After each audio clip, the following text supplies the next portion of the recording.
This is CBC Radio and Morningside, and that woman's Megan with the laugh. And now to Midnight Cab. Today, Walker and Krista are embroiled in the mystery of the wounded poem.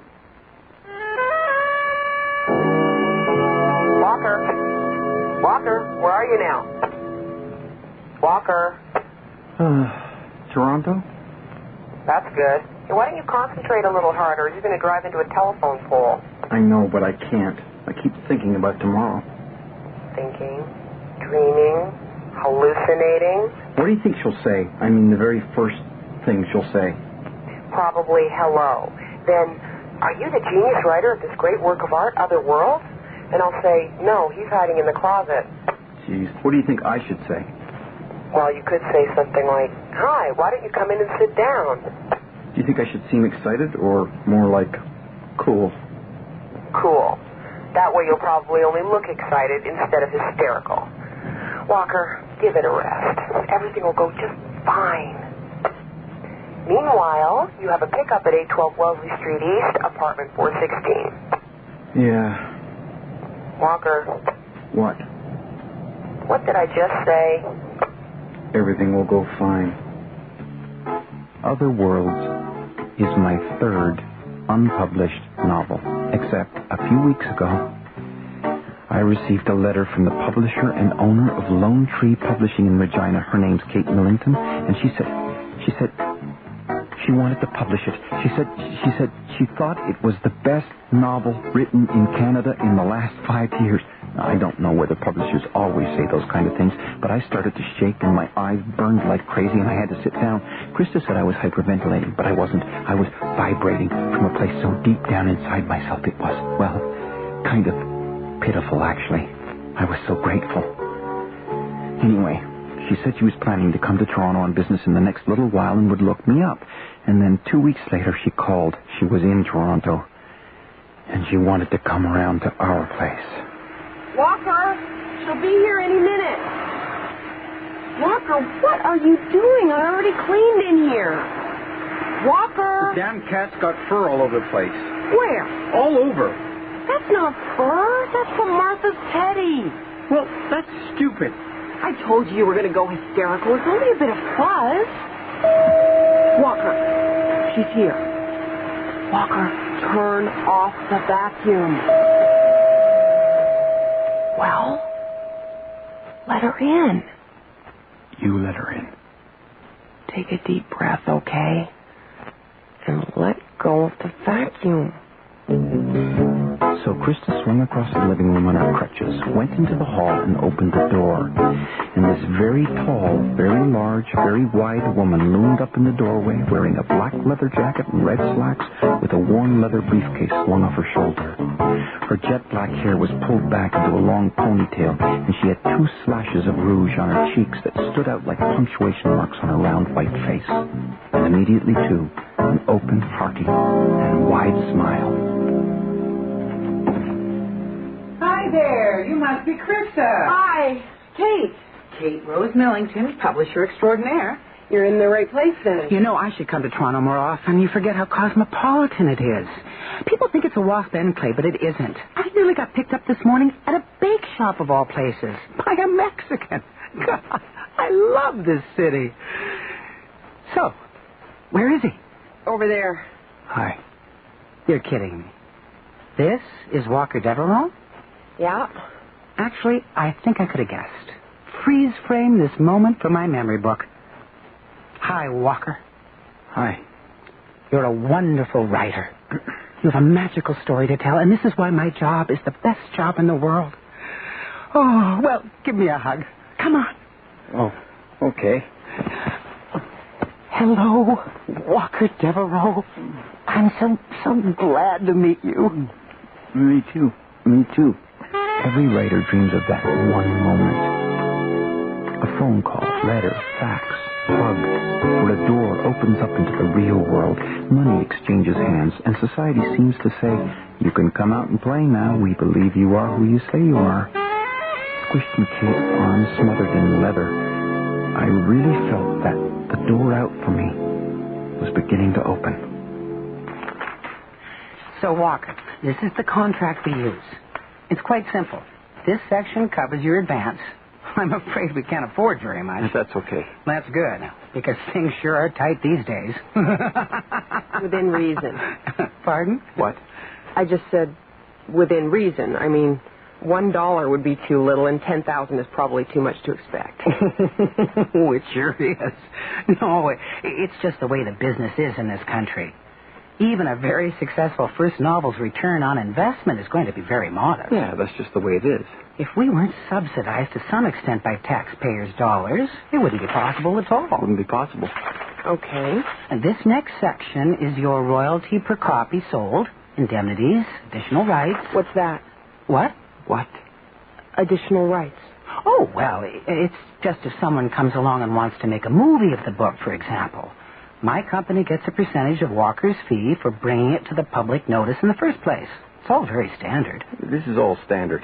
So where do I sign anyway? Walker, why don't you read it first? I just did. You didn't read it. You know, I'm not trying to swindle your husband, Krista. Oh, I know, but I think he should at least read it. Okay, geez, I'll read it. Give me a minute, and I'll read every word right now. I won't be a minute. Take your time. I'm just so used to this contract, I forget it's all gobbledygook to anyone new. And, of course, all the agents know it backwards. It's just that we really believe in Walker. Don't we, Walker? And his book may lose money, but then again, maybe it won't. Maybe he'll have a really big success with it and go on and have a really terrific career. And so we want to make sure that we haven't signed anything at the beginning that we'll be sorry for later on. Because we know there'll be a later on. Don't we, Walker? Yeah. I thought you said you didn't have an agent, Walker. I don't. Oh, I think you do. Look, let me leave this with you. And here's another copy for Krista to look over. Look, I've got somewhere else to go, so let's meet for supper tonight and see if we can't make a deal. How's that? That'll be perfect. Won't it, Walker? Oh, my treat. I should have guessed. I should have kept Krista off with one arm and signed the damn thing. You still look great. Thanks. I still love that dress. I love your cleavage. Walker, shut up and try to think of something else. Want another drink? No, I'm fine. What time is it now? 10 after 8. She's 40 minutes late. People like her are always late.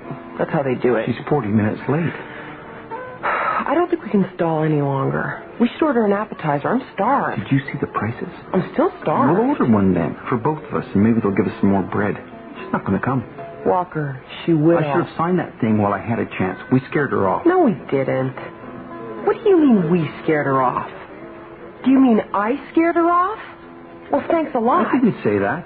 I'm sorry I care so much, Walker. I'm sorry I'm here at all. I know you are. I didn't say that You dork. Oh, yeah, well, that's great. This is great. This is really great. Krista and I split a shrimp cocktail. There were 7 of them. Neither one of us would give in, so we cut the 7th one in half. And then Krista said she was sorry for spoiling things, and she had these tears in her eyes, and I said, don't be crazy, you're the best agent anybody could ever have. And Kate Ruth Millington, she didn't show up at all. The next morning, I was still stunned, and Krista was worried. She said Kate didn't seem like a person who'd be afraid to negotiate or say she changed her mind or call the restaurant if she was going to be late. And then I got worried. Good morning, Lone Tree Publishing. Yeah, hi. I'm Walker Devereux. Oh, yes. Hi, Walker. Oh. Hi. So anyway, I'm just wondering, Kate Millington? She was going to meet me in Toronto, and she missed her appointment, so I was wondering if I could have a phone number or address where I could... You lose it again? What? You called yesterday. Don't you remember? You said you'd lost your address. I did? I was in the middle of a meeting, but we talked briefly about your book. You remember? Oh, yeah. That's right. Geez, my head. I've been just so, excited, and I've lost her address again. What? Yeah, that's what the guy said. That's scary. Yeah, 2 Walker Devereux's. That's scary, too. Here's your coffee. Her friend, where's she staying? I just called her. She said Kate didn't come home at all last night. Her clothes and stuff are still there. Her friend's kind of upset. Of course she is. She says that's not like Kate at all. Of course it is, and I said that. Yeah. Well, so what's going on, Walker? Is somebody after her? Maybe he found her. Maybe... And he's using your name. Let's not make a big deal out of something that's not a big deal yet. I think when someone disappears, it's a big deal. Her friend told me Kate's mother lives in a retirement home, Spring Hill Manor, up near Maple. She said Kate borrowed her car to drive up there to see her mother the first day she arrived in Toronto. So?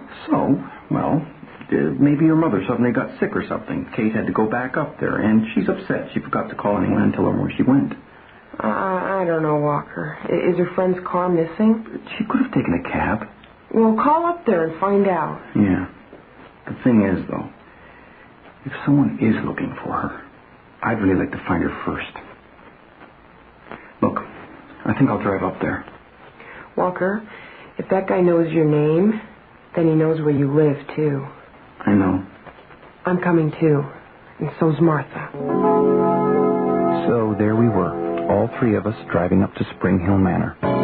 The woman at the desk said Mrs. Millington had some visitors, but she wasn't sure if her daughter Kate was among them and sent me up to her room on the 3rd floor. I didn't ask if Mrs. Millington was sick. I figured I'd find out soon enough.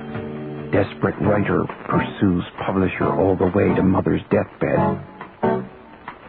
And if she wasn't there, what was I going to say? I'd still upset everybody.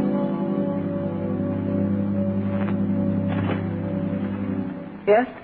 Hi. I've got a package for Kate Millington. Is she here? No. Oh, has she been here, since yesterday afternoon?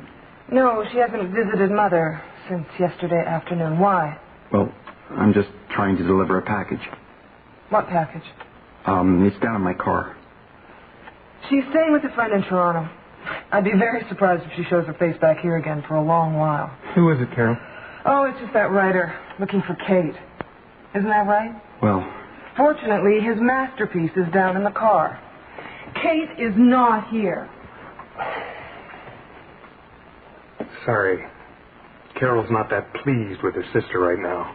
She doesn't mean to be rude. Yeah, well... But I think the best thing would be to mail your manuscript off to Lone Tree Publishing in Regina. Kate will catch up with it there. Know the address? Yeah. I don't want to worry you or anything, but... Kate was supposed to meet me and my wife last night for supper, and she never showed up. She never showed at the place she's staying at either. No one knows where she is, so we're, kind of worried. Damn it. Okay. Thanks. Goodbye.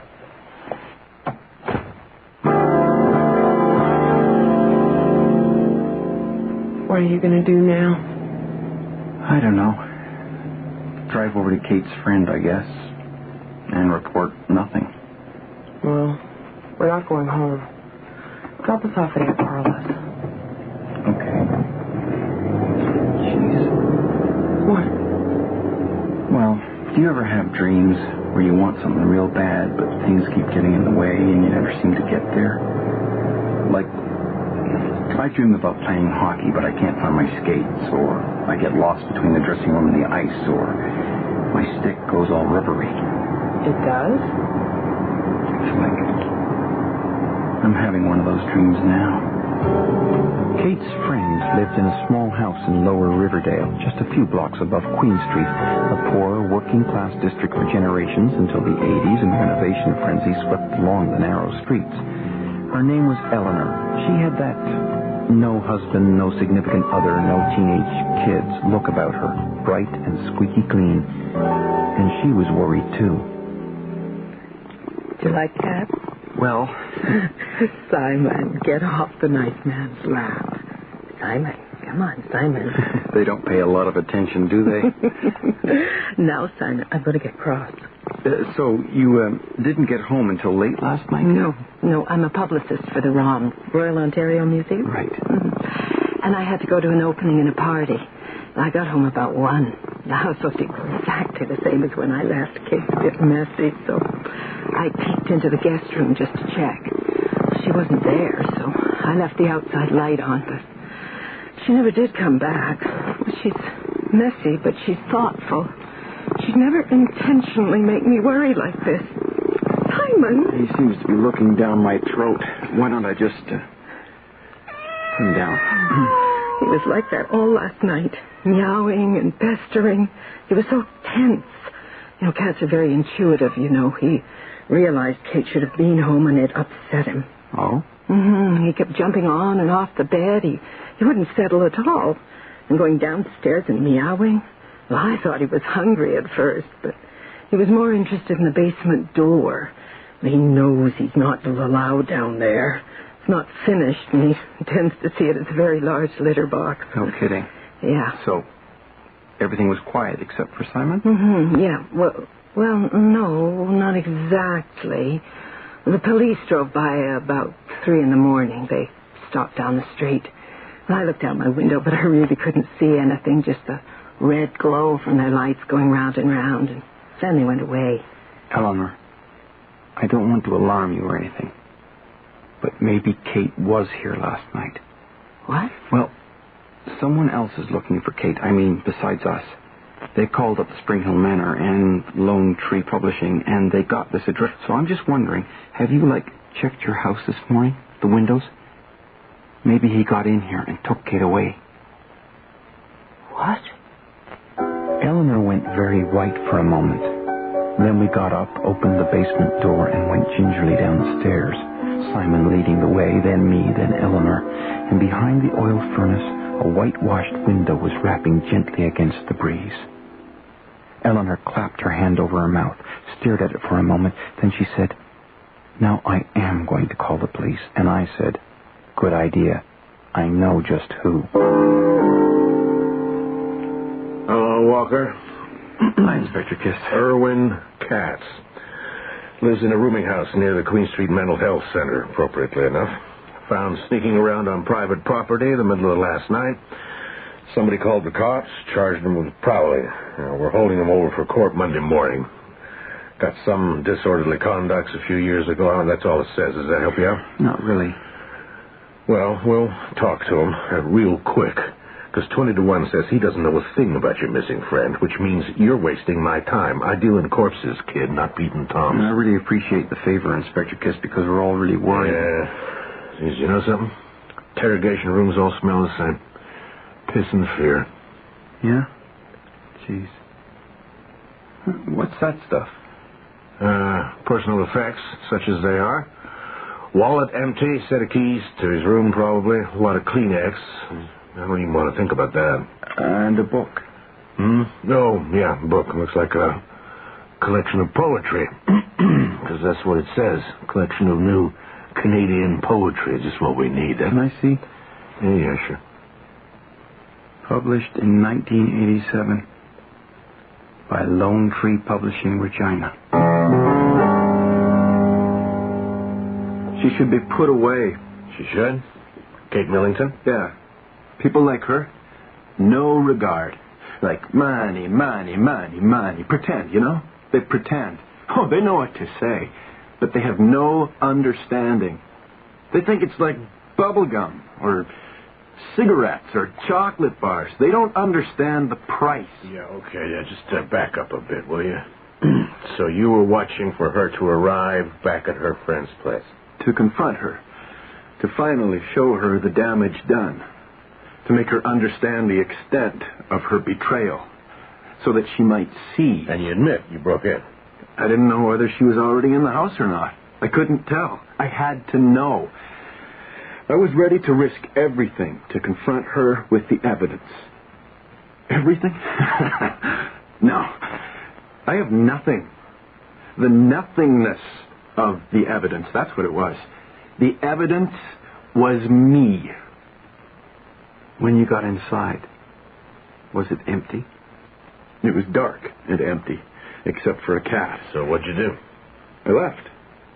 I watched her friend come home from across the street. I stood in this open garage to keep out of the wind. I was cold. The police came. Irwin, I read your poem in here. I liked it. It's really a fine poem. No, it's ruined. That's what I'm trying to say. Don't you see? That line, there. She reversed it. By mistake. This line should come first, and this one second. Read it again. Read it. It changes everything. It destroyed my career. It destroyed me. One review. A generally solid collection of poetry, except for one or two selections. Most notably Irwin Katz's poem, Sheet Lightning, which is derivative, lacks either lyricism or bite, and is frankly simply confusing. It does. Jeez. It changes the whole thing, switching the lines around like that. It ruins the whole poem. Thank you. Thank you for that. Irwin, did you touch Kate Millington? Do you know where she is? No. I left Irwin staring at the wall, mumbling away to himself in the interrogation room. Inspector Kiss almost thanked me for at least establishing what Irwin was really doing that night. He said he'd hold on to him until Kate showed up safe and sound. To tell the truth, Irwin Katz kind of scared me, not because I thought he was dangerous at all, just the way he was. He kind of broke my heart. He'd read in the paper that Lone Tree Publishing was going to have a booth at a book fair in Toronto. He'd figured she'd be meeting with a writer or two while she was in town, just like she did with him years before. He called her mother first, left a message, but no reply.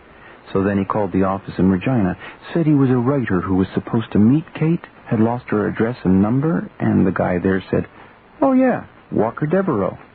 And Irwin said, "Yes." Oh, Walker. Hi. I just wanted to tell you, the guy who broke in here, he was that guy the police picked up across the street last night, but I don't think... Walker, Kate's sister Carol?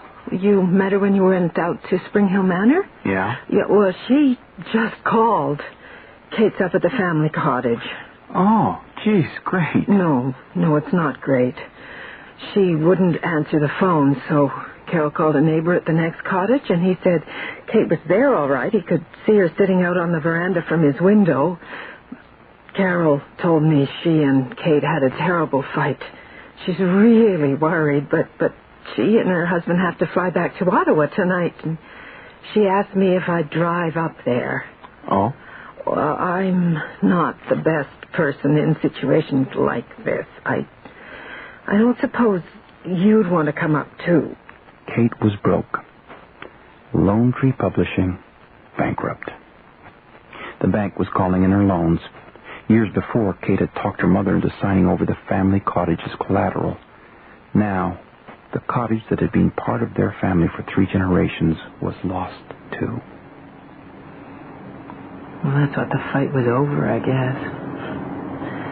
Kate had flown in to talk to her mother and agreed to dip into some annuities to pay down about a quarter of Kate's loan so she could continue for a while.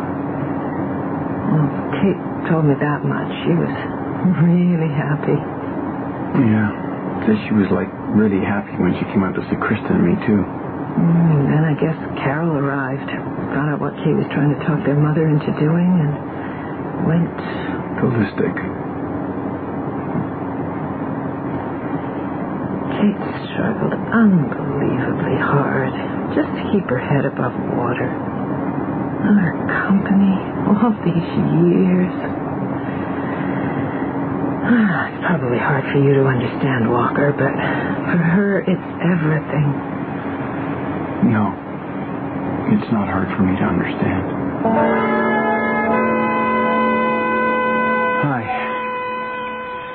Hi. So? Favorite place? Yeah. I love this spot.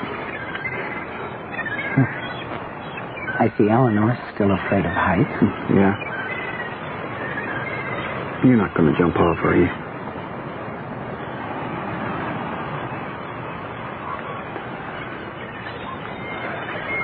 No. I didn't think so.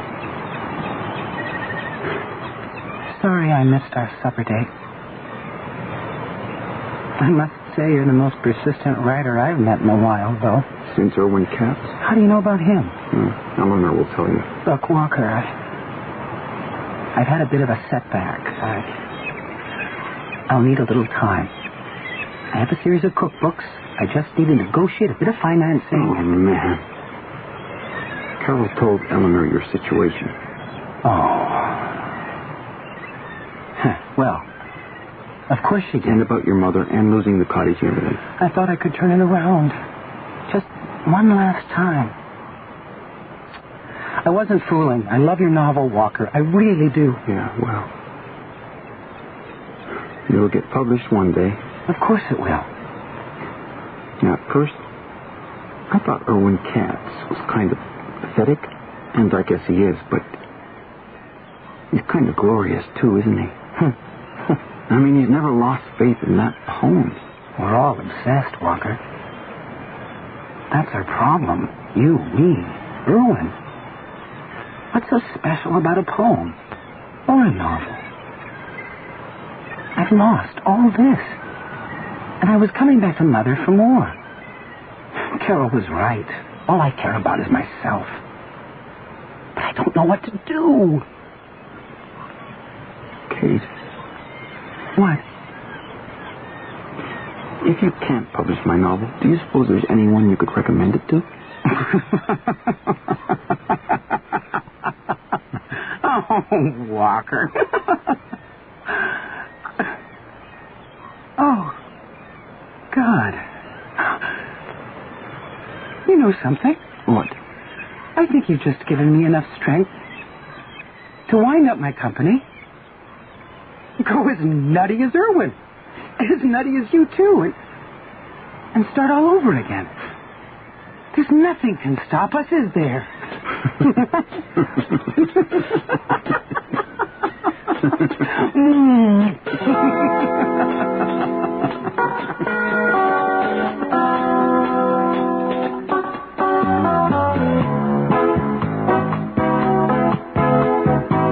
The Mystery of the Wounded Poem was written by James W. Nichol. David Ferry was Walker. Jacqueline Samuda was Krista. Neil Monroe was Inspector Kiss. Diana Belshaw was Eleanor. Brenda Bazine was Carol. Michael McManus was the manager. Derek Boyes was Larry. David Storch was Erwin the poet. Diane D'Aquila was Kate. Greg DeClute was the recording engineer with sound effects by Matt Wilcott. The production assistant was Nina Callahan. Music was composed by Milan Kimlicka. Midnight Cab was produced and directed by Bill Howell. You can hear today's episode, The Mystery of the Wounded Poem, again on CBC Radio this Saturday evening, 6:30 in most of the country, 7:30 in Atlantic Canada, and 8 o'clock in Newfoundland. In our next hour...